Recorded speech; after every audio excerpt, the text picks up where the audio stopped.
It started with a dare.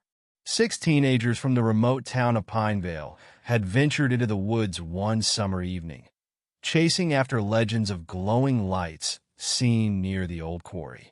Emma, the fearless leader, held her flashlight aloft as the group entered a dark cave, ignoring the warning signs posted outside. "This is just a mining cave," scoffed Jason, the skeptic. But deep inside, they found something else entirely, a shimmering wall of light that hummed with unnatural energy. "Touch it," dared Zach the prankster. Emma rolled her eyes but stepped closer, her curiosity overriding her caution.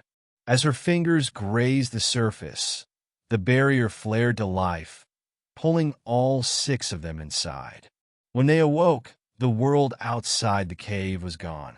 Instead, they found themselves in an enormous, glowing cavern filled with bioluminescent flora and an eerie, pulsing energy. The cavern walls seemed alive, throbbing like the veins of some ancient creature. "What happened?" stammered Lily, the shy artist, clutching her sketchbook tightly. Before anyone could answer, a humanoid figure materialized out of thin air. Its translucent skin shimmered like starlight, and its eyes glowed an unsettling gold. "Welcome to the Chronos depths," it said in a voice that resonated in their minds rather than their ears. "You have entered a temporal anomaly where time flows differently. Each second here equals one of your Earth years. Escape is not possible until the cycle ends." "Cycle? What cycle?"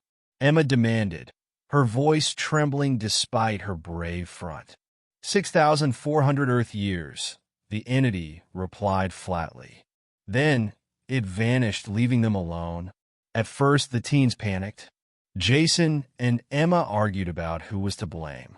Zach tried to joke it off, but even he couldn't ignore the sinking dread. Lily and the others attempted to keep calm, but despair loomed over them. Yet, as the seconds ticked by, something remarkable began to happen. The cave provided for them. Alien fruits and strange, glowing water sustained their bodies. The bioluminescent plants emitted warmth, and the cavern seemed to shift and adapt to their needs. But the most extraordinary change was in themselves. Over time, they began to notice their senses sharpening. Their skin became tougher, their reflexes faster.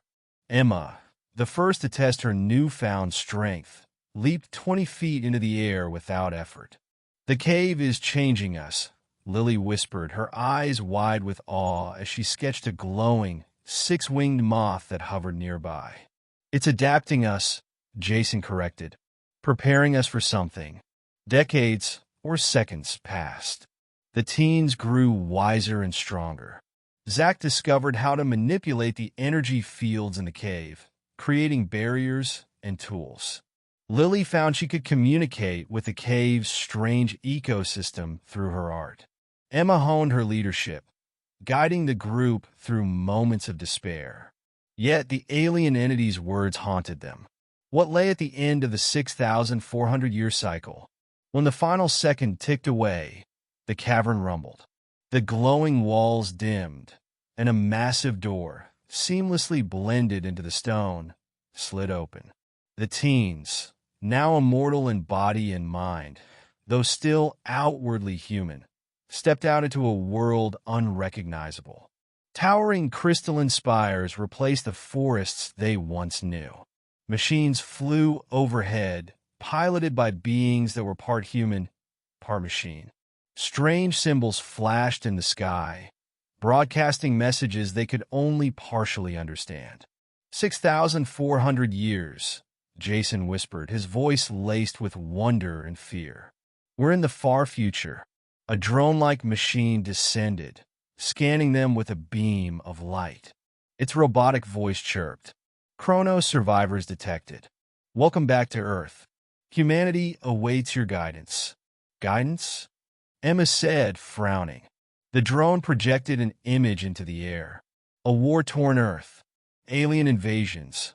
Humanity driven to the brink of extinction. The last remnants of the species had been waiting for the return of the Chronos survivors, legendary figures who had entered the anomaly and were foretold to bring salvation. "This is why we were changed," Zack murmured, his voice filled with awe. "To rebuild, to lead." The 6 teenagers, no longer just teenagers, stepped forward. They were no longer the scared kids who had entered the cave on a dare.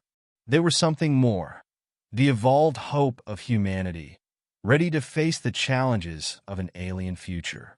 And so began their new journey, 1 second at a time.